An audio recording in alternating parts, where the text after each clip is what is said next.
रशीदी जी आपसे शुरू कर रहा हूं और सवाल यही है, ये बात बात में मरने मारने की बात, उसके बाद कहेंगे संविधान का राज है, उसके बाद कहेंगे भाईचारा है, भाईचारा बनाकर रखना।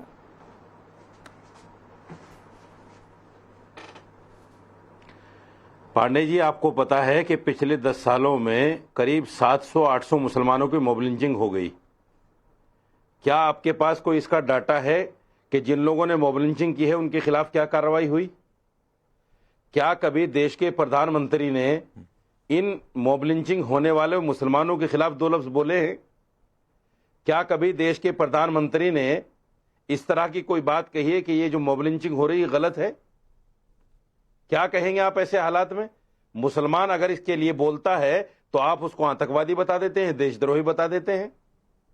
और जो लोग धर्म संसद करके मुसलमानों को मारने काटने की बात करते हैं वो आपके लिए हीरो हैं, वो सनातनी हिंदू हैं, वो आपके साधु संत हैं, उनकी बड़ी भर्त्सना करते हैं आप लोग, बड़ी वाहवाह करते हैं। ऐसा क्यों है? नहीं, मुझे एक बात बताइए साजिद रशीदी, आपने 1 मिनट बोला की पांडे जी, एक मेरे ऐसे बयान या किसी का ऐसा बयान दिखाइए जो मुसलमानों को मारने की बात का कहा हो और हमने उसकी वाहवाही कर दी हो। एक सरकार का ऐसा बयान दिखाइए जिसमें कहा गया हो कि नहीं नहीं ठीक है, मुसलमानों को मारा जा रहा है, ठीक हो रहा है। हरिद्वार में कोई ऐसा डेटा है जिसमें हिंदुओं की लिंचिंग हो गई है? बताता हूं, हिंदुओं की लिंचिंग हुई, इस पर डेटा है कोई आपके पास? साजिद रशीदी सुनो, आपको धर्म संसद याद है हरिद्वार में?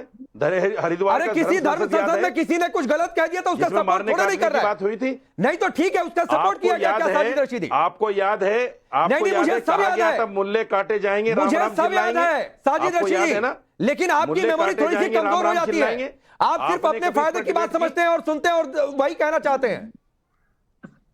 मैं फायदे की बात नहीं कर रहा हूं, मैं देश में उस नफरत की बात कर रहा हूं जो बीजेपी फैला रही है। तो मरने मारने की बात कहकर नफरत खत्म हो जाएगी? नहीं, मुझे बताइए, मरने मारने की बात कहकर नफरत खत्म हो जाएगी? इस पर बात नहीं होती। नहीं रशीदी जी, एक बार इस पर बात नहीं होती। अरे रशीदी जी, मरने मारने की बात करके नफरत खत्म हो जाएगी? नहीं, देखिए, नहीं बिल्कुल नहीं। देश के मुसलमान बच्चों को जागना पड़ेगा। हाँ तो जागे ना। संविधान ये कहता है कि सेल्फ डिफेंस में अगर किसी को मार दो तो मर्डर का केस नहीं लगता। इस पे केस दर्ज करो और इसको हटाओ यहां से। सेल्फ डिफेंस भड़का रहा है देश में दंगा, ये देश में दंगा भड़काने की कोशिश कर रहा है सेल्फ डिफेंस के नाम से।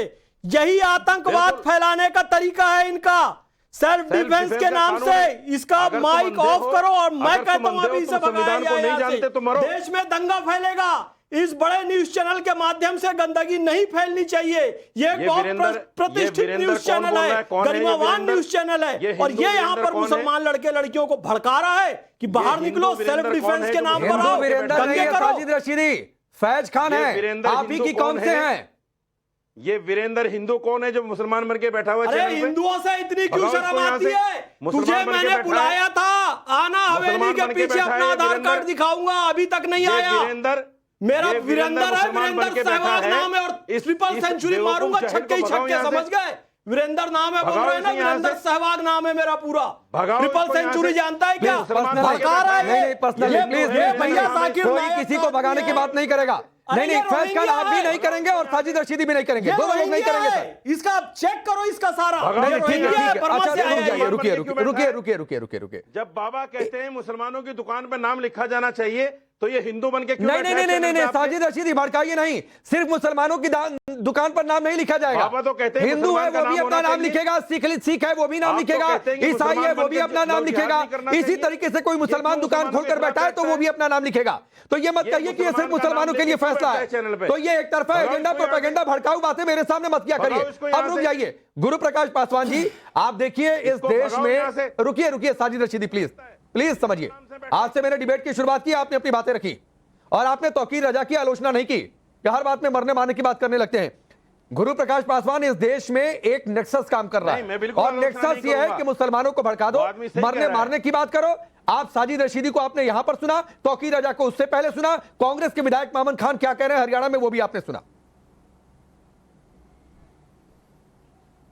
नहीं देखिए राकेश जी, बहुत दुख की बात है, बहुत पीड़ा की बात है। तौकीर रजा, मैं याद दिलाना चाहता हूं अपने पूर्व के वक्ता को, 2010 में बरेली में दंगे हुए थे।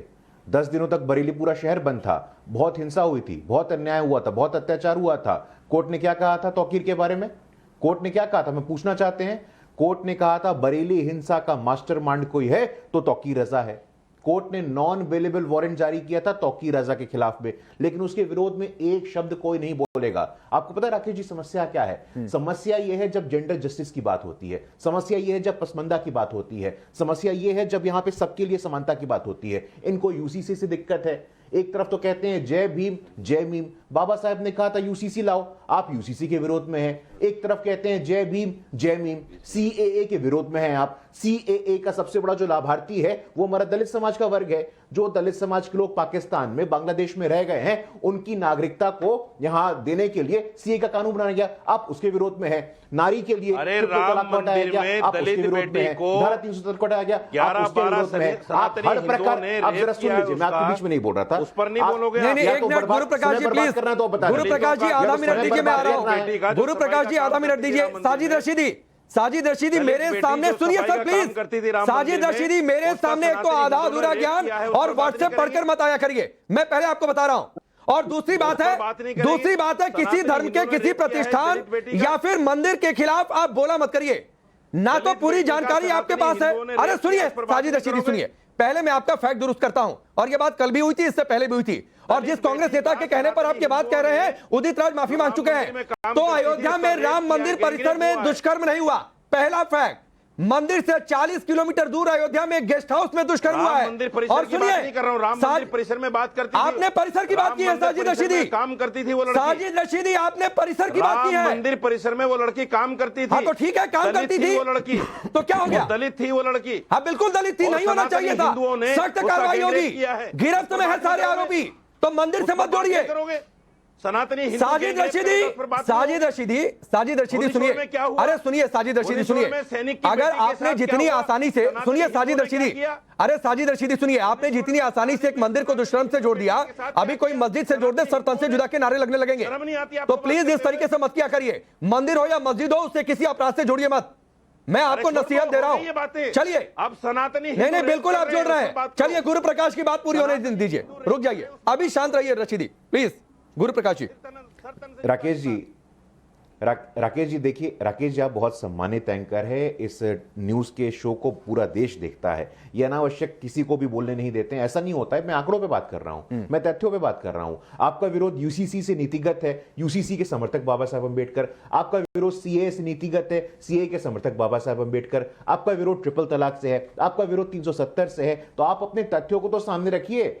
शुद्ध रूप से, तर्क के रूप से, तथ्यों के रूप से स्थापित हो चुका है कि मोदी जी के शासन में 40% अधिक मुसलमान समुदाय की महिलाओं को शिक्षा प्राप्त हुई है, लेकिन आपको स्वीकार नहीं है बात। आप आज भी दकियानूसी विचार रखना चाहते हैं, जो विचार मुस्लिम राष्ट्रों में नहीं है। आप आज भी महिलाओं को हिजाब के पीछे रखना चाहते हैं, आप आज भी मुसलमान महिलाओं को पर्दा के पीछे रखना चाहते हैं, आप आज भी मुसलमान समाज के पसमानदा लोगों को, मुसलमान समाज के पिछड़े लोगों को सामने नहीं आने देना चाहते हैं।